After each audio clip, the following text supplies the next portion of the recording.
그날 모세의 책을 낭독하여 백성에게 드렸는데 그 책에 기록하기를 암몬 사람과 모압 사람은 영원히 하나님의 총회에 들어오지 못하리니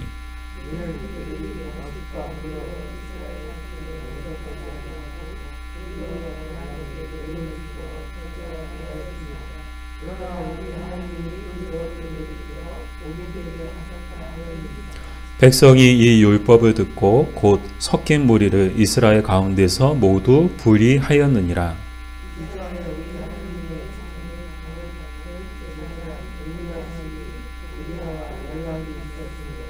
도비아를 위하여 한 큰 방을 만들었으니 그 방은 원래 소재물과 유향과 그릇과 또 레위 사람들과 노래하는 자들과 문지기들에게 11조로 주는 곡물과 새 포도주와 기름과 또 제사장들에게 주는 거제물을 두는 곳이라.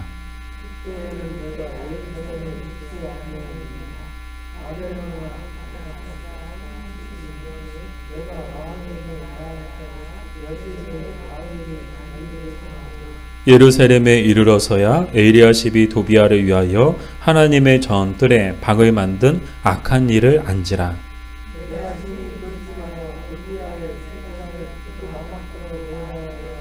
같이 읽겠습니다. 명령하여 그 방을 정결하게 하고 하나님의 전의 그릇과 소재물과 유향을 다시 그리로 들여놓았느니라. 아멘.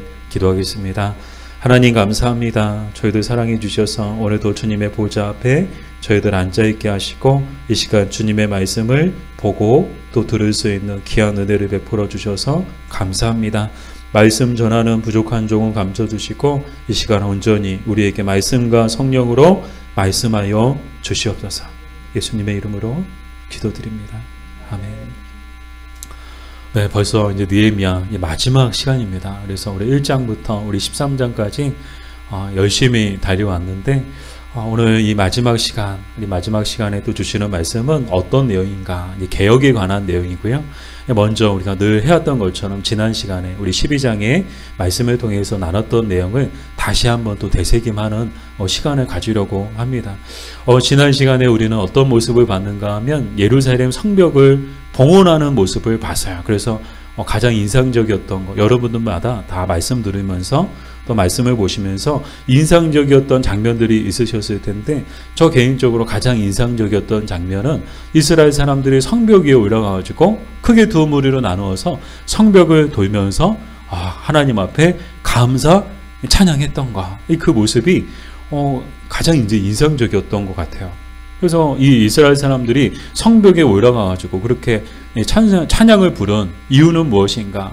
1차적인 이유는 정말 여우가 올라가도 무너질 것이다. 그만큼 이제 허술하고 성벽을 짓긴 하지만 북한이 이제 이렇게 아파트 짓는 거, 건물 짓는 거 보세요. 엄청난 속도로 막 하루에 몇 층씩 짓는다고 하잖아요. 근데 이제 문제는 이 부실 공사의 확률이 높다는 거야.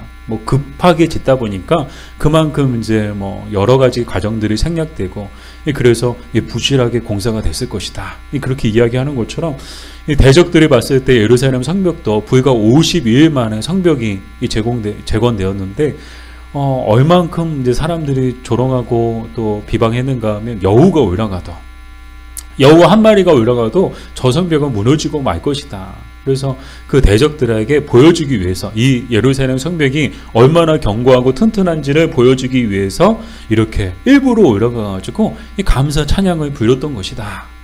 그것이 1차적인 이유다. 그러나 가장 큰 이유는 뭔가 하면 지난 시간에 말씀을 통해서 나눴던 것처럼 정말 성벽 재건이라는 큰 기쁨을 주신 하나님 앞에 모든 영광과 모든 감사와 모든 찬송을 올려드리기 위해서 이렇게 올라가서 찬양을 부렸다라는 거예요.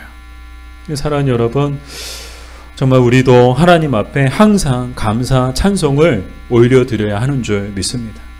우리가 하나님 앞에 감사, 찬양을 해야 되는 이유도 똑같아요. 우리에게도 큰 기쁨을 주셨기 때문인데요.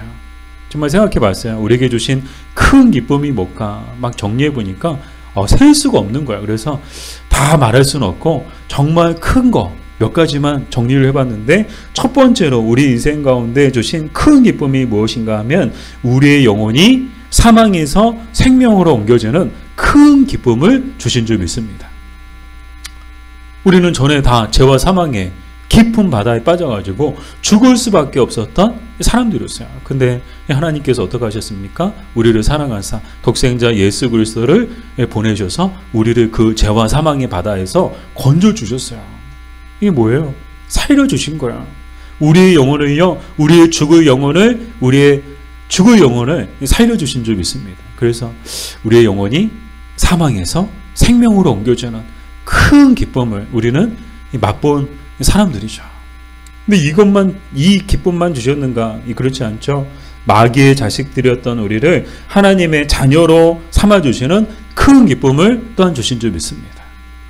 여러분 생각해 보세요. 전에는 우리가 다 마귀의 자식들이었어요. 마귀의 노예였고요. 마귀의 종들이었어요.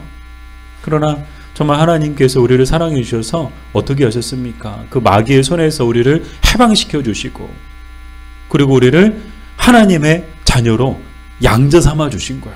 그러니까 하나님의 자녀가 된다는 거. 와, 어제까지만 해도 이 마귀의 자식들이었던 우리가 하루아침에 하나님의 자녀가 됐다는 이 엄청난 사실만으로도 우리는 정말 하나님 앞에 큰 기쁨을 받은 것이죠. 그리고 마지막으로, 더 많지만 마지막으로 정말 우리가 받은 큰 기쁨은 무엇인가 하면, 외롭고 고단한 인생길에 하나님께서 함께 해주시는 큰 기쁨을 우리는 받은 사람들인 줄 믿습니다. 정말 외롭고 힘든 인생길 가운데 이전에는 정말 이 힘든 길을 우리 홀로 걸어가야 했어요. 정말 외롭고 정말 고단하고 정말 힘들고 하루에도 수없이 넘어지고 쓰러지고, 그러나 이 외롭고 고단한 인생길 가운데 하나님께서 어떤 은혜를 주셨나요? 함께 해주시는 은혜를 주셨어요. 그래서 지난 금요일에도 요한계시록을 통해서 봤던 것처럼 하나님의 보좌가 하늘에만 있는 것이 아니고 우리가 가는 곳곳마다 하나님의 보좌가 늘 우리와 함께 하고 계시고, 그리고 늘 우리의 인생 가운데 장막을 쳐주신다는 거야. 이게 뭐예요? 하나님이 우리와 함께 하신다는 증거 아니겠어요? 이게 얼마나 큰 기쁨이에요. 저만 기쁜가 봐요. 생각해보면 엄청난 기쁨인 거예요. 아무리 크고 좋은 집에 살고 아무리 많은 것을 가지고 있다 한들 하나님이 함께 하시지 않으면 그 집은 언젠가는 무너지고 말 집이며, 그 많은 재물도 언젠가는 안개처럼 사라지고 말 뿐입니다. 반면 아무리 작고 초라한 집에 살고 아무리 가진 것이 없다 해도 하나님이 함께 하시면 그 집은 영원히 무너지지 않을 집이 되고, 그 집안에는 영원히 사라지지 않을 것들로 가득 차게 될 것이며, 그곳이 바로 천국이 될 것입니다. 이게 하나님이 계신 것과 안 계신 것의 차이인 거야. 하나님이 함께 하시는 것과 하나님이 함께 하시지 않는 것의 차이가 바로 뭐예요? 천국과 지옥인 거야. 하나님이 계시면 그곳이 천국인 줄 믿습니다. 그러나 하나님이 안 계시면 아무리 대궐같이, 아무리 좋은 집에서 아무리 많은 것을 가지고 있어도 그곳은 지옥일 뿐인 거야. 그러므로 사랑하는 여러분, 우리에게 이런 큰 기쁨을 주신 하나님으로 인해 항상 감사하며 기뻐하며 사는 우리가 됩시다. 우리 옆에 분하고 인사할까요? 항상 감사하며 삽시다. 한 번 더 인사할까? 항상 기뻐하며 삽시다. 하나님께서 우리와 함께 하시는 줄 믿습니다. 자, 오늘 말씀은 앞에서 말씀을 드렸던 것처럼 개혁에 관한 내용인데, 느헤미야가 예루살렘 총리로 부임한 지 12년 동안 열심히 일했죠. 참 많은 일을 했죠. 가장 대표적인 것이 예루살렘 성벽을 재건하는 일이었어요. 그래서 예루살렘 성벽을 52일 만에 재건했는데, 정말 이스라엘 사람들이 올라가서 찬양을 불러도 막 흔들거리거나 금가거나 그러지 않을 정도로 정말 견고한 성벽이 완성됐죠.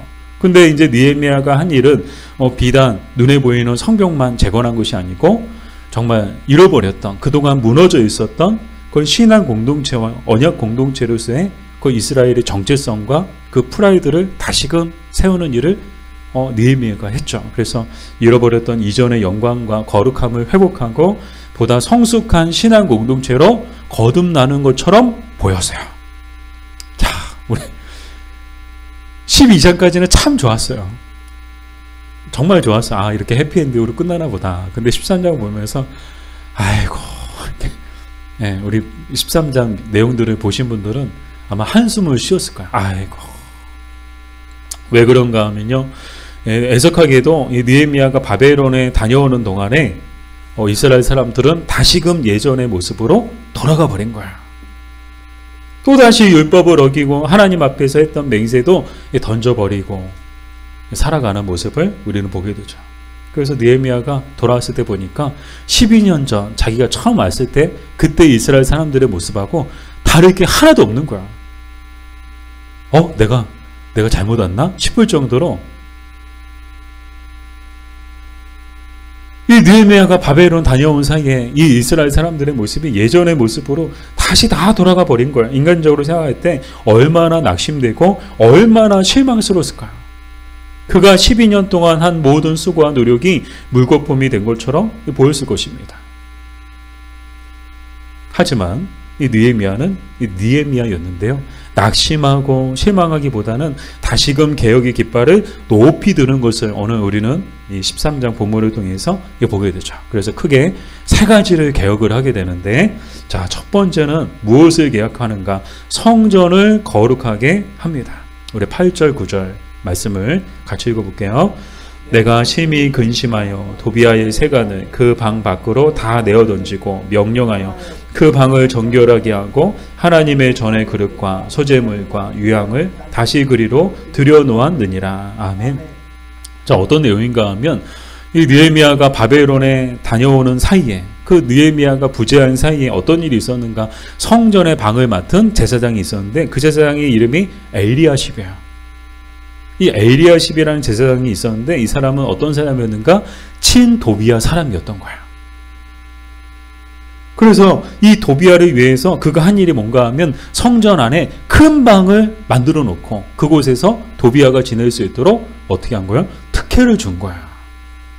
자, 이제 뭔가 이제 좀 잘못 돌아가는 거 같죠? 자, 문제는 뭔가 몇 가지 문제가 있는데 결정적인 또 심각한 문제가 있는데, 첫 번째는 그 방의 본래 목적이 무엇인가 하면요, 하나님께 드리는 제물과 또 성전에서 쓰이는 그릇들을 보관하는 거룩한 방이었던 거야. 그냥 창고, 사람이 살 수 없고 사람이 지낼 수 없는 그냥 아무거나 그냥 잡동사니, 우리 교회도 이제 뒤에 창고가 있긴 해요. 근데 창고에서 이제 방을 만들어서 사람이 지낼 만한 그런 공간은 아니에요. 근데 그런 성전의 방을 우리가 생각하는 똑같은 창고의 방하고 똑같이 생각하면 안 돼요. 성전의 방은요, 정말 중요한 재물들, 또 중요한 그릇들, 귀한 것들을 보관하는 그런 곳이었어요. 근데 그 곳을 자신의 지위를 이용해서 자신의 친한 그 도비야를 위해서 방을 만들어줬다는 거야. 근데 더 큰 문제는 뭔가 하면 다른 사람도 아니고 도비야. 차라리 다윗이었으면 이렇게 이제 느헤미야가 화내는 일은 없었을 거야. 개혁하는 일은 없었을 거야. 다윗도 사울 왕을 피해서 도망칠 때 어떻게 했습니까? 제사장들만 먹을 수 있는 이 진설병을 먹었잖아요. 지금 쫓기고 있어요? 누군가에게 쫓기는 사람, 그래서 정말 지낼 곳이 없는 사람을 숨겨주기 위해서 성전의 방을 내어줬다. 그러면 혼날 일이 아니고 개혁할 일이 아니죠. 근데 다른 사람도 아니 도비야. 이 도비야가 누굽니까? 우리 느헤미야 1장에서부터 등장했던 사람이죠. 이 도비야는요, 성벽이 재건되는 내내 조롱과 비방과 때로는 군사적 위협을 통해서 성벽 재건을 방해했던 주범이야. 앞에서도 말씀을 드렸던 것처럼 여우가 올라가도 무너질 것이다. 그렇게 말하고 다녔던 그 사람들 중에 한 사람이죠. 다른 누구도 아닌 정말 이스라엘의 원수와도 같은 이 도비야를 위해서 정말 하나님의 성전에 신성한 망을 메워주었다라는 것 자체가 정말 뭘 말하는가 하면 이스라엘 공동체 전체를 기만하는 것뿐만 아니라 성전에 거하시는 하나님을 기만하는 행위와도 같은 것이죠. 하나님이 두렵다면, 하나님을 두려워했다면, 하나님을 경외하는 제사장이었다면 결코 이런 일을 저지를 수 없는 거야. 근데 뭘 말하는가? 이 제사장, 이 이름은 제사장이었지만 전혀 하나님을 경외하는 경외심이 없었다는 걸 뜻하죠. 그래서 느헤미야가 가장 먼저 한 일이 성전에 도비야가 거하던 방에 있던 세간들을 다 밖으로 던져버리고 그 방을 정결하게 한 후 다시금 성전의 그릇과 제물들을 그곳에 두게 합니다. 자, 두 번째로 어떤 개혁을 하게 되는가 하면 안식일을 거룩하게 하는데요. 우리 19절 같이 읽겠습니다. 안식일 전 예루살렘 성문이 어두워갈 때에 내가 성문을 닫고 안식일이 지나기 전에는 열지 말라 하고 나를 따르는 종자 몇을 성문마다 세워 안식일에는 아무 짐도 들어오지 못하게 하였으므로. 아멘. 자, 어떤 내용인가? 또 느헤미야가 부재한 사이에 이전에 안식일을 거룩하게 지켰던 맹세는 온데간데 없이 사라져버리고 또다시 사람들이 안식일에 물건을 사고 파는 일이 다시금 벌어진 거예요. 그래서 이 느헤미야가 어떻게 합니까? 이스라엘 백성이 지도자들을 꾸짖게 됐고요. 그리고 다시금 이스라엘의 역사를 서한하는데요. 이스라엘 가운데 모든 재앙이 임한 게 다 무엇 때문이었느냐? 너희 잊었냐? 그새 잊었냐? 벌써 까먹었느냐? 이스라엘의 역사 가운데 모든 재앙이 다 안식일을 범해서 그렇게 된 것이다. 정말 두려운 말씀. 정말 우리가 마음에 늘 새기고 있어야 되는 말씀이 오늘 이 말씀인 것 같아요. 이스라엘 역사 가운데 정말 재앙 같은 일들이 다 뭐 때문에 일어났느냐? 우리가 안식일을 범해서 안식일을 거룩하게 지켜야 되는데 거룩하게 지키지 않아서 이 모든 재앙들이 우리 이스라엘 가운데 임한 것 아니냐? 그새 있었냐? 그새 까먹었느냐? 한마디로 뭘 말하는가? 무슨 말을 하고 있는가 하면요. 역사를 잊은 민족에게는 미래는 없다. 이 말을 하고 있는 거야. 역사를 잊은 민족에게는 미래가 없다. 지금 이스라엘 민족은 또다시 그 역사적 그 교훈을 까먹은 채 안식일에 물건을 사고 파는 일들이 있었다는 거죠. 그래서 느헤미야는요. 특단의 조치를 취합니다. 날이 어두워지면 성문을 닫고 사람들을 하여금 그 문을 지키게 해서 정말 개미 한 마리 다니지 못하도록 성벽을 완전히 성문을 철통같이 지키게 되죠. 왜요? 안식일에 물건을 사고 파는 일이 없도록 아예 그냥 물건이 들어오지 못하도록 문을 닫아버린 거야. 그러니까 아무리 사람들이 예루살렘에 들어가서 5일장 물건 팔듯이 물건을 한 보따리 들고 와서도 들어가지는 못하니까 안식일에 물건을 팔 수가 없는 거야. 들어가야 물건을 팔죠. 장이 열려야 물건을 팔잖아요. 근데 이제 느헤미야가 한 게 뭐예요? 완전히 그냥 성문 자체를 닫아버린 거야. 가게 문을 내려버린 거야. 출입문을 닫아버린 거야. 아무도 들어오지 못하고 나가지도 못하게. 그래서 안식일을 철저하게 지킬 수 있도록 그런 개혁을 하게 되죠. 세 번째로 어떤 개혁을 하게 되는가? 사람들을 거룩하게 했습니다. 우리 25절. 네, 25절 우리 같이 읽겠습니다. 내가 그들을 책망하고 저주하며 그들 중 몇 사람을 때리고 그들의 머리털을 뽑고 이르되 너희는 너희 딸들을 그들의 아들들에게 주지 말고 너희 아들들이나 너희를 위하여 그들의 딸을 데려오지 아니하겠다고 하나님을 가리켜 맹세하라 하고. 아멘. 자, 또 어떤 일인가 하면 느헤미야가 부재한 사이에 또 어떤 일이 일어났는가 하면요. 이방인과 또 혼인하는 일들이 일어난 거야. 네, 우리가 이제 여러분 다 들으셨겠지만 이스라엘 사람들이 하나님 앞에 했던 중요한 맹세, 몇 가지 중요한 맹세들이 있었는데 첫 번째가 안식일을 거룩하게 지키겠다. 두 번째가 이방인과 혼인하지 않겠다. 그러니까 이제 민족의 그 신앙의 정체성을 지켜나가겠다. 그런 맹세를 하나님 앞에 하게 됐죠. 근데 그 했던 맹세, 그 이방인과 혼인하지 않겠다는 그 맹세를 또 저버리고 또다시 이방 여인을 아내로 맞이하는 일들이 일어났던 거야. 근데 더 충격적인 거는 그런 일이 어디에서 일어났는가, 어떤 집안에서 일어났는가? 제사장 집안에서 일어났던 거야. 다른 누구도 아닌 제사장 집안에서 제사장이 자기 아들을 이방 여인하고 결혼을 시키는 일이 일어났다는 거야. 얼만큼 종교적으로 이 이스라엘 공동체가 이 느헤미야가 부재한 사이에 타락했는지를 알 수 있는데요. 그래서 느헤미야는 그들을 책망하고, 근데 책망하는 선에서 끝나지 않고 보다 더 이제 강력한 조치를 취하게 되는데요. 오늘 말씀해 보니까 그들 중 몇은 때리고 그들의 머리털을 뽑아.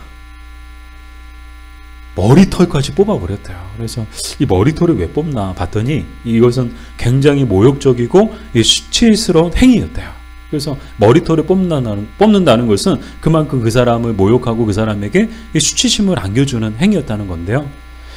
이 느헤미야가 이방 여인과 혼인한 사람들의 그 머리털을 뽑았다. 이것은 그들이 이스라엘 공동체 전체를 모욕하고 수치스럽게 했다는 뜻이 갖고 있었던 것이죠.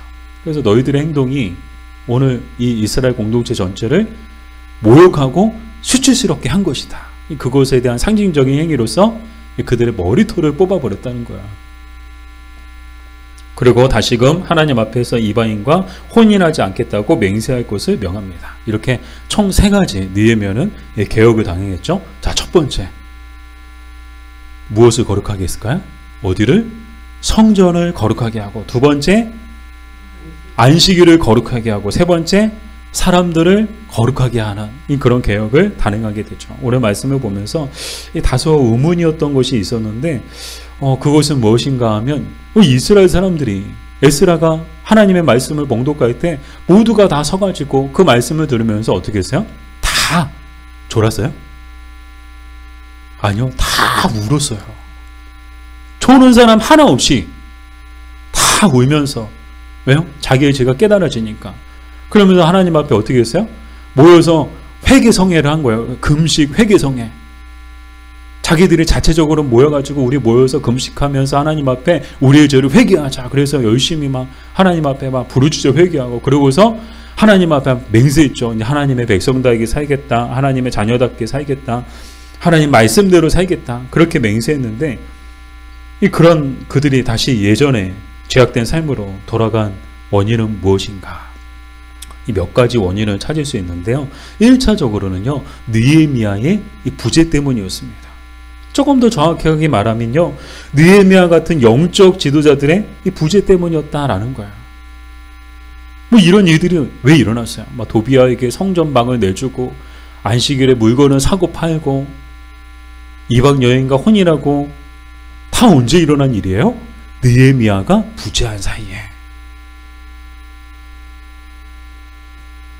근데 느헤미야 같은 영적 지도자들이 있었다면 결코 이런 일이 일어나지 않았겠죠. 비록 느헤미야는 없었어도 느헤미야 같은 영적 지도자들이 있었다면, 적어도 제사장들이 느헤미야처럼 영적인 그런 지도자들이었다면 이런 일은 결코 일어나지 않았을 텐데, 안타까운 것은 느헤미야 같은 지도자가 없었다는 거야.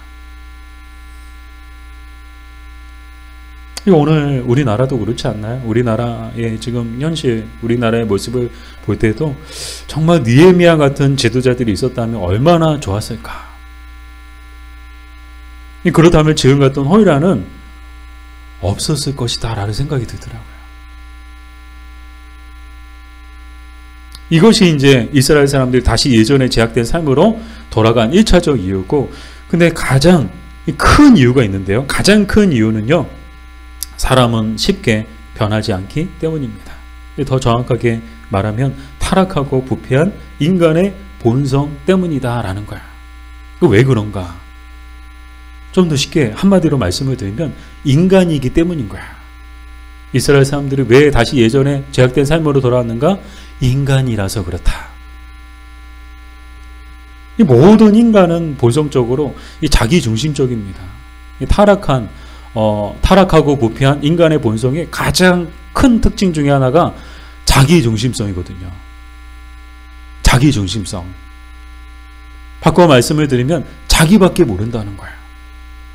제사장 엘리야십이 도비아를 위해서 성전에 큰 방을 마련하고 안식일에 사람들의 물건을 사고 팔고 이방 여인을 아내로 맞이한 이유가 뭐예요? 다 자기를 위해서.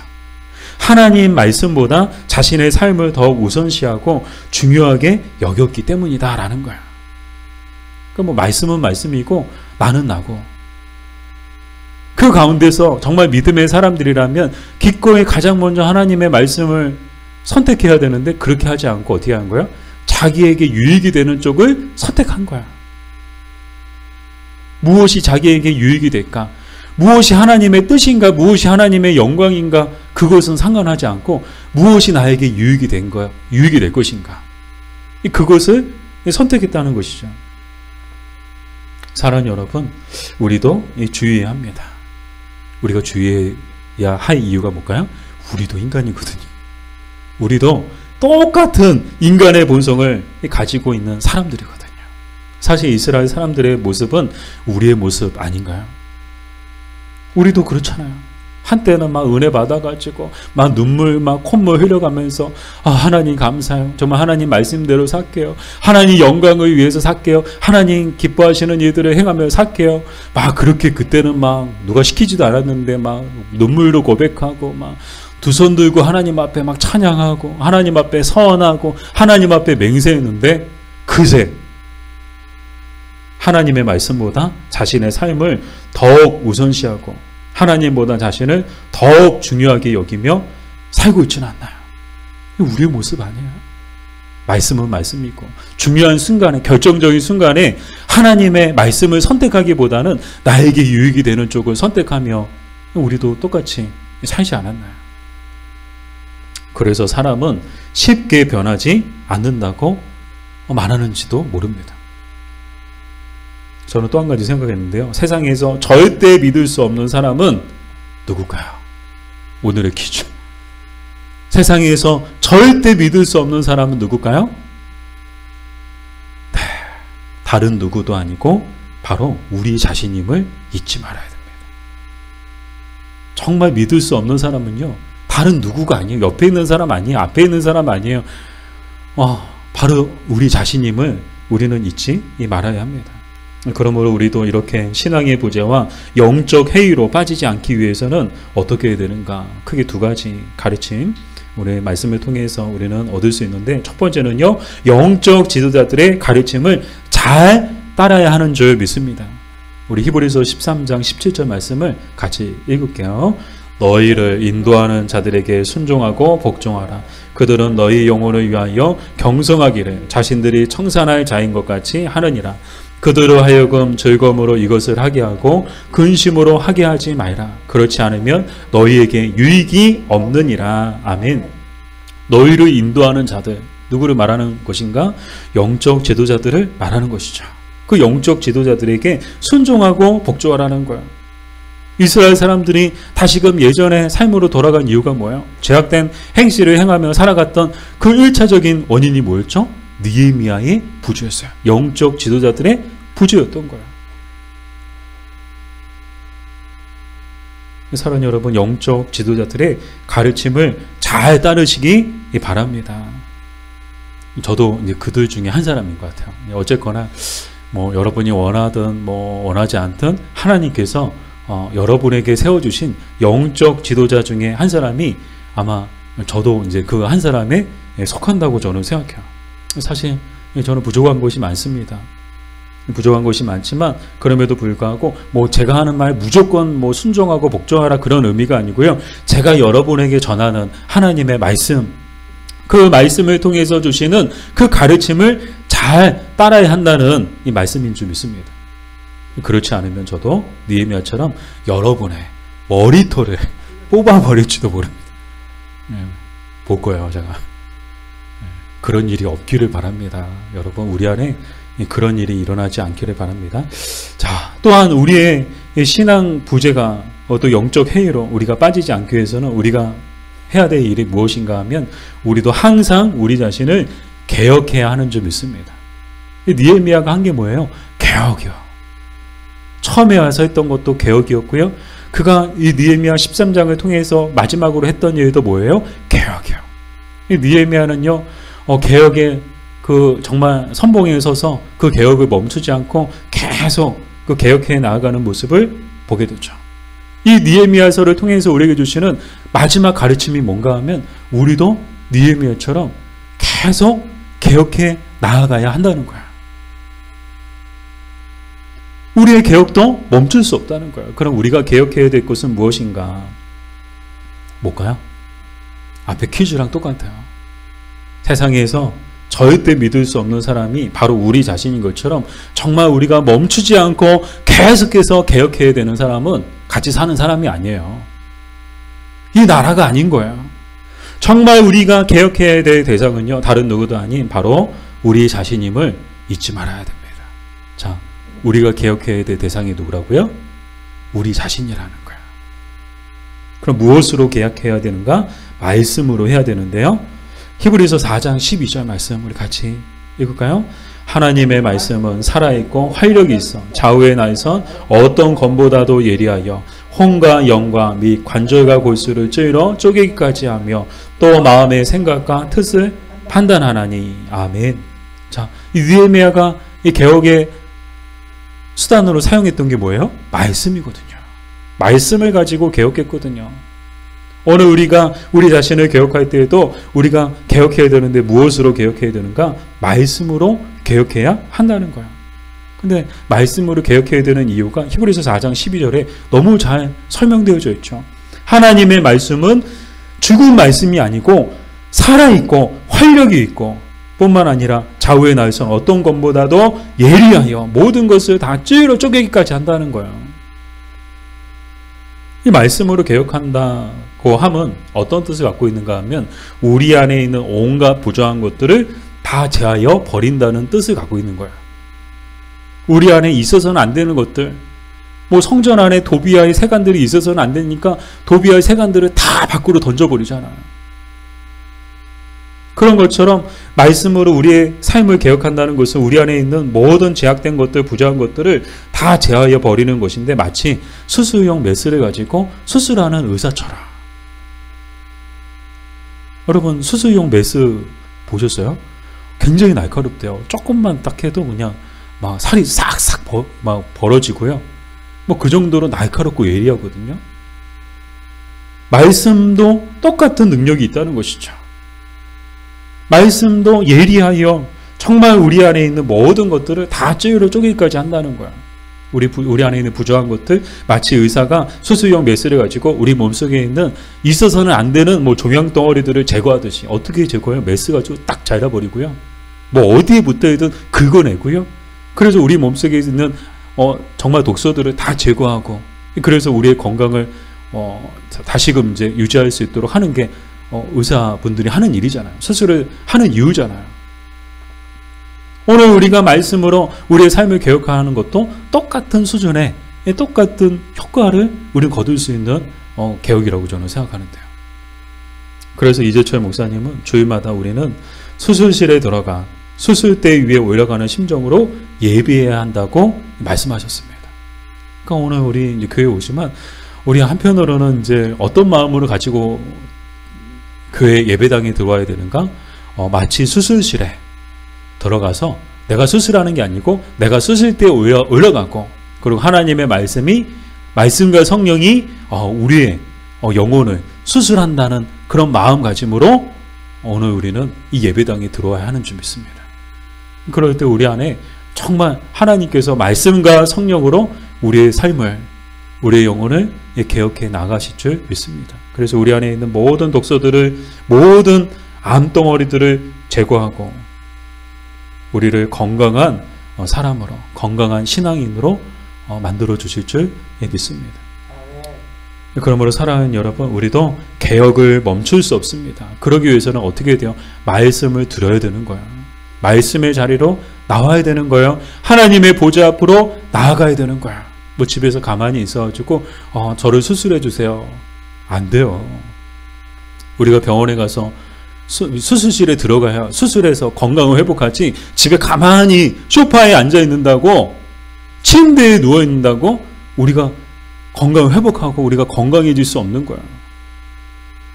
죽어가는 우리의 영혼을 살릴 수가 없는 거야.